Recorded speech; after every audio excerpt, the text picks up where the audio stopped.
What is the one sentence a woman told you that has stayed with you, either good or bad? You are more attractive than you seem to realize. It was a very nice thing to hear coming out of the dumps of a divorce. That's awesome. I hope that gave you a little self-esteem boost, and I hope you can now see your attractiveness. You're the voice I hear in my head to calm me down when I'm feeling overwhelmed. My wife told me this the day her medical residency class had a wellness seminar. They asked each resident to think about the voice that they channel in their mind when a patient or the work is getting too overwhelming. I was hers. Mission accomplished. Damn, that's a beautiful concept. My principal in high school: you will never amount to anything in this world if you don't change your destructive ways. I had a gun in my backpack in my locker. I was going to shoot 4 guys that jumped me the week before on my walk home from school. I lived in a heavily populated gang area. I told the principal I needed a ride home from school for the rest of the year. She didn't ask why. Her husband came and picked me up every day for the rest of the year. Saved my life. Edit. I wasn't going to shoot other students at school. The people that jumped me were adults in their late 20s, early 30s. You never listen. Those 3 words have stayed with me for almost 3 years now, and were the catalyst of addressing my entire core behavior in a relationship. That ship has sailed, but the lesson remains. Do you care to elaborate? It was my first serious relationship, and the first woman that I truly loved more than life itself, or myself. I wished to take care of everything I could have for her. She's 5 years younger than me, and we met in university in a language course. In my passionate endeavor, I can say in retrospect I had a savior complex, quite protective, territorial, and a know-it-all. Somewhere in that role, I became authoritative. My instincts to protect her from the world began to overstep the boundaries of a healthy and independent dynamic of appreciation for each other's individuality. She rebelled in turn. I projected my ideals, and being someone with a strong personality and not conflict adverse, we clashed. She was much more introverted and conflict shy, causing her to retreat into herself. I rarely ever gave the right conditions for creating a positive space for her to address her own qualms and to trust me not to be confrontational. You never listen. She used to say that often towards the end. Whenever she braved to speak up, I would turn defensive in my arguments and bombard her in quick succession to prove my point. To prove myself. Because as I realized, too late, after the breakup in therapy, I was replaying my childhood subconsciously. I became the very personality that hurt me and abused me mentally, emotionally, and at times physically. My stepfather. I never realized it. I never lifted a finger on her, but my mannerisms in conflict resolution were trademarks of my stepfather. No conflicts were resolved, as he is a tyrant and a sociopath. I had to pay the price of losing my relationship on that front. We weren't perfect for each other either. We were young, immature, of different cloth, and each from difficult families.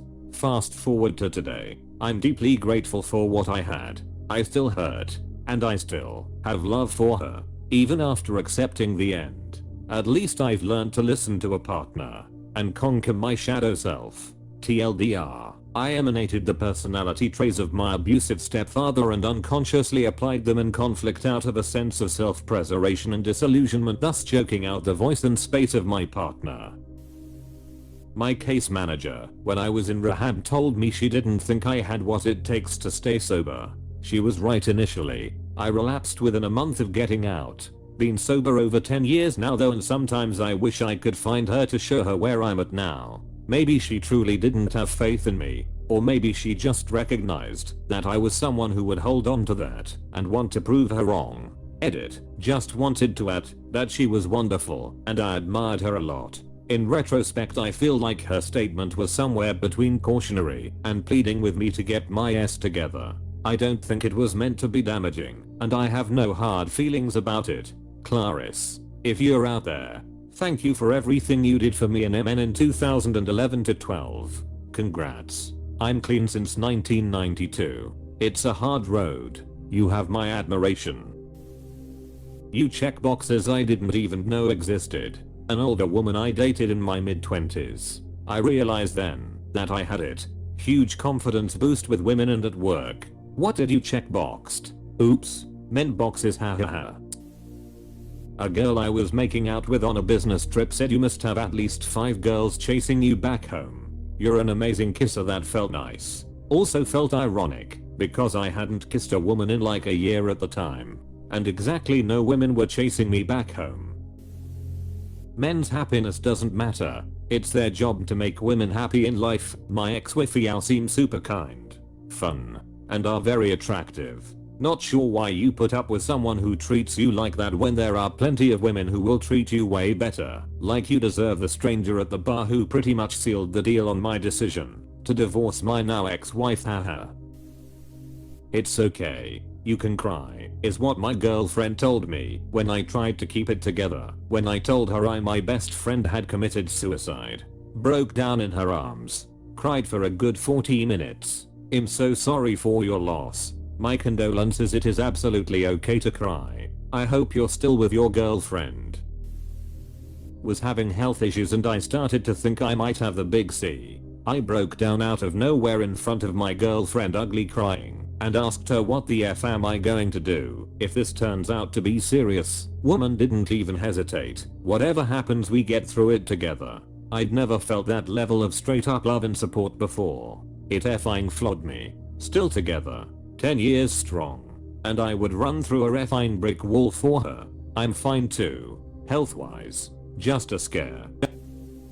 If it weren't for you, I probably would have killed myself a year ago. A client during the last COVID quarantine. As someone with autism who has struggled my whole life, I care about you all. I have no doubt many more people could tell you the same thing. Respect. Next year, you're getting an ice cream cake. My wife. Right after giving birth to our first child on my birthday. Hahaha. That's awesome and memorable for sure. Worst, you're not a real man. A real man is like a guy I dated who was 6-something from the army. From my mother-in-law. In front of her family as I was meeting some of them for the first time. Best, you're a good father. My wife. It's my most important job and mission in my life. To hear that means the world to me. F your mill. She doesn't have a clue. If you're not comfortable, don't wear it. Because you will feel 100% more confident if you're not picking at your clothes trying to adjust them. Advice from my 60-year-old attorney grandmother. That is very true. Stop crying and become the man of this house. My mom.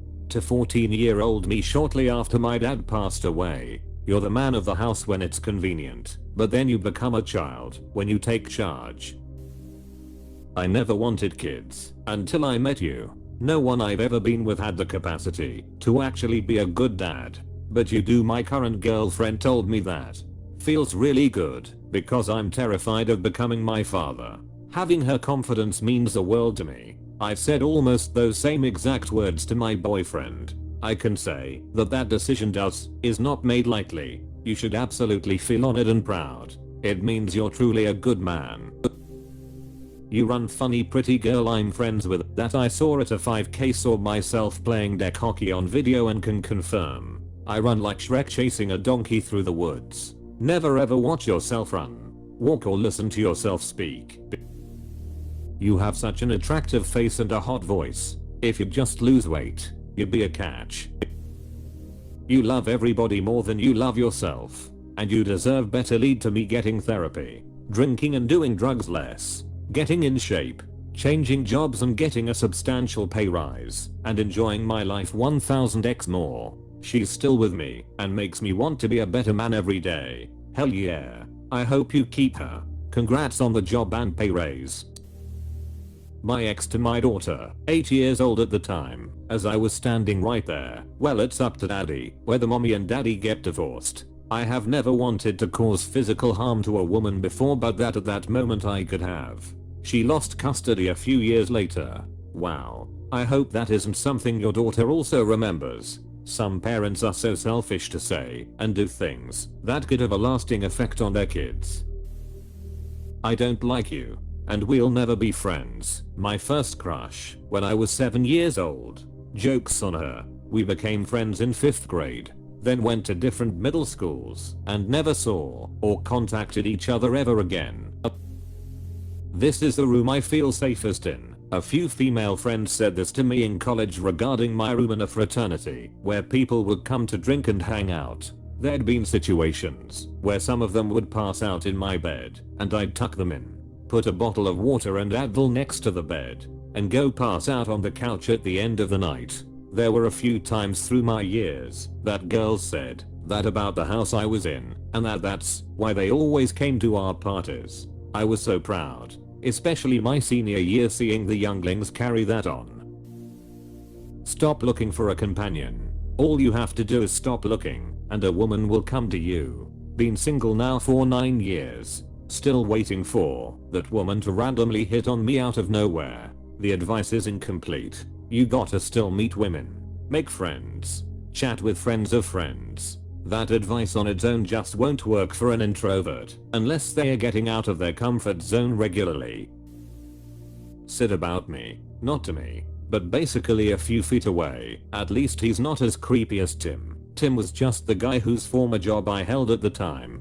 I'd never had any personal interest in anyone there, never made any untoward advances, or been anything but friendly as far as I could tell, and that was enough to label me as creepy. Even before hearing that, but especially since then, I've never been able to shake the underlying assumption that I'm just inherently creepy as a person. Everything else I do or say, no matter how positive, is against that baseline. I said to my wife, "Thank you for tolerating me." She responded with, "I don't tolerate you. I love you. The best." The only reason girls will ever date you is to pass the time until they find someone better. My ex, so far every lady I have gotten involved with has proven my ex right. You're a very attentive partner. I lost my virginity to this woman, and she was surprised how much I like to use my hands. I put in the effort, so I was happy to get the validation.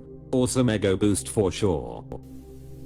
You have the heart of a turnip. I can just picture digging it out of your chest. A woman said this to me over dinner when I confronted her about lying to me about her marital status. WTF. She sounds narcissistic. You definitely deserve better. You have a cute smile. A random old lady in a train 14 years ago. Still think about it sometimes. Stranger compliments equals best compliments.